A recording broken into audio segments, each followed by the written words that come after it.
It looked so small. Not small, but contained. As though his whole world was defined by these walls, yet outside these walls were mountains, forests, oceans. For a humble thief child of Garton City, this was a strange moment. Rowan stood, peering out over the city, and felt an unexpected sense of liberation. He watched the ships head out of port, dreaming of all the places they might go. He traced his eyes along the mountainous horizon, wondering what lay beyond. Shouts continued below.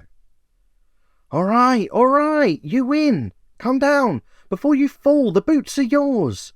Laurent called up, resignation in his voice. Rowan smirked and then looked down at his desperate companion. Slowly, and with more care than the upward journey, he lowered himself down to the ground. Jumping the last few feet, he landed with a thump and stumbled into Laurent and grinned. He looked down at Laurent, who had begun to untie his laces. Rowan waited until he'd taken them off and stood defeated in his tattered socks, then piped up. Nah, keep 'em. I'm just happy to have helped you learn 2 lessons today. I'm nice like that. Laurent stood and raised his eyebrows. And I suppose you're going to tell me what those lessons are?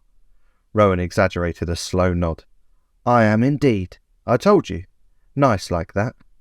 He gestured to himself. Lesson 1. I am the best climber, as we have just seen. And lesson 2. Never bet your boots. Laurent sighed in resignation and began to put his boots back on. The two made their way across the city, headed to the market square. It was getting to the time of day when the stalls would start closing, and some of the shopkeepers were generous with the unsold stuff that was almost going off. After a moment of quiet as they strolled, Rowan turned to Laurent.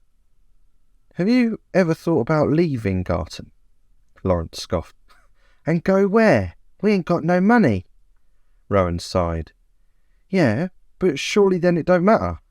You don't need money to hunt, or to chop down a tree, to build a campfire, or even a house in the forest. Laurent turned to face him. You need money to get off this rock. Unless you can swim a couple of miles in that freezing water, we're trapped, mate.